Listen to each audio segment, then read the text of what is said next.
Juez se encuentra en los primeros capítulos, claro, de Jueces y se llama Otoniel.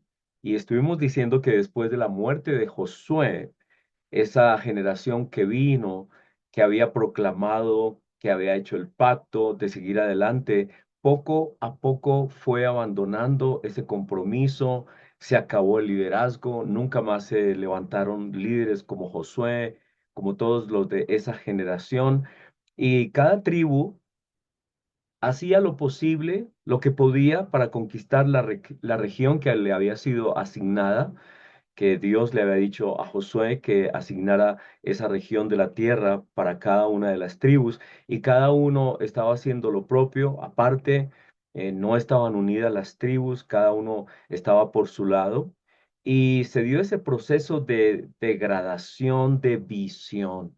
Comenzaron a perder la visión, por qué estaban allí, quiénes eran ellos también, comenzaron a perder su identidad, quiénes eran ellos, y también comenzaron a perder la claridad de quién era su Dios, cuál era su propósito.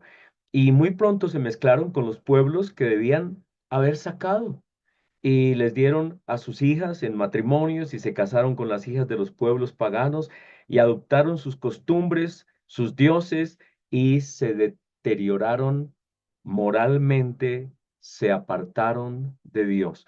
Ahora, el capítulo 3 de Jueces dice que Dios permitió que pasara todo esto porque él quería saber qué había en el corazón realmente de Israel, si iban a obedecer o no, qué iban a hacer con todas estas naciones.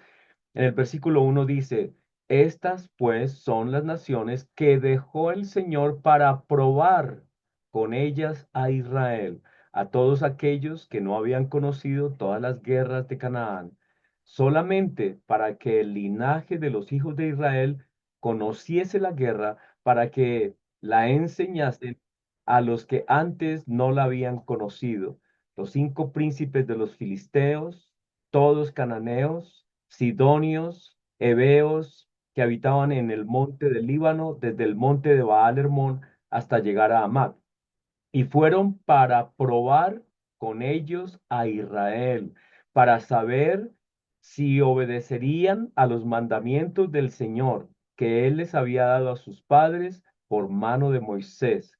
Así que Dios los permitió dejar estas naciones allí y ver qué iban a hacer, si ellos se iban a mantener en el pacto, en su palabra, si iban a obedecer. Y Él estuvo esperando, Dios estuvo esperando, pero finalmente ellos se fueron apartando de Dios, se fueron alejando de Dios hasta que llegaron a una condición. Versículo 6 dice que tomaron de sus hijas por mujeres y dieron sus hijas a los hijos de ellos y sirvieron a sus dioses.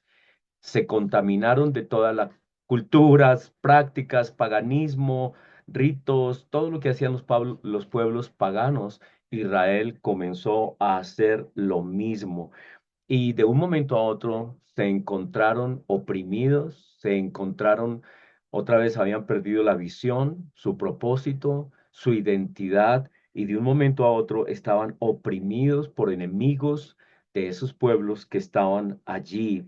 Y dice la escritura que, versículo 7, hicieron pues los hijos de Israel lo malo ante los ojos del Señor y olvidaron al Señor su Dios y sirvieron a los Baales y a las imágenes de acera. Y Dios pues no estaba nada contento con eso. Entonces dice, y la ira del Señor se encendió contra Israel y los vendió en manos de Husán Risataim, rey de Mesopotamia, y sirvieron los hijos de Israel a Husán Risataim 8 años. Entonces estuvieron sometidos, no se sabe con qué grado de dificultad o problemas, pero definitivamente angustioso. No esperaban esto, jamás ese no era el objetivo. Nunca Dios quiso que esto pasara, pero su maldad los llevó a ser vasallos. Y en esos 8 años parece que sufrieron mucho. Versículo 9, entonces clamaron los hijos de Israel al Señor, y el Señor levantó un libertador a los hijos de Israel y los libró. Esto es, a Otoniel, hijo de Cenaz, hermano menor de Caleb. Y el Espíritu del Señor vino sobre él y juzgó a Israel y salió a batalla. Y el Señor entregó en su mano a Cusam Risataim, rey de Siria, y prevaleció su mano contra Cusam Risataim. Y reposó la tierra 40 años, y murió Otoniel, hijo de Cenaz. Así que después de este hombre hubo paz durante 40 años. Pero tal vez el tema que aquí tratamos bien es que este hombre, Otoniel, fue escogido por Dios porque ya antes había mostrado que tenía un corazón que quería hacer algo por su pueblo, por Israel.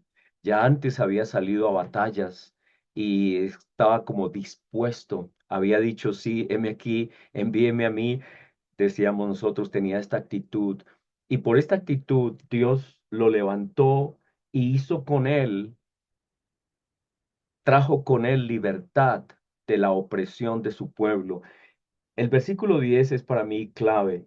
Y el Espíritu del Señor vino sobre él. Y para mí esto es tan importante, es que Dios es el que hace la obra con todos nosotros. Él es el que transforma, Él es el que nos hace capaces. Nosotros los seres humanos siempre estamos haciendo énfasis en nuestras incapacidades, en los problemas que tenemos, no nos encontramos adecuados, no nos sentimos útiles, pero Dios todo lo que quiere es que nosotros estemos con nuestra mano alzada, digamos, Señor, yo estoy dispuesto. Y Dios hace esa obra con nosotros. Dios es el que nos transforma, el que nos capacita, el que nos da la valentía, la fuerza, el entusiasmo. Él nos usa con su espíritu. Y para mí esta es una lección muy linda de que Dios puede tomar cualquier persona y liberar una nación, levantar una iglesia, levantar una familia, hacer cosas increíbles cuando nosotros estamos dispuestos. Él es el que nos perfecciona, el que nos hace valientes, el que nos da poder. Es Él, es Dios quien hace todo. Y nosotros solamente estamos ahí dispuestos. Nosotros solamente decimos, sí, Señor, haz tu voluntad conmigo. Y Él viene con su espíritu y nos transforma y nos cambia y nos usa y nos envía. Y como en el caso de Él, trajo 40 años de reposo a la tierra, a Israel, les dio libertad por, por el deseo de un hombre de ir, de estar dispuesto. Así que esa es como la enseñanza y la otra enseñanza es que Dios es muy lindo porque Él nunca olvidó su pueblo.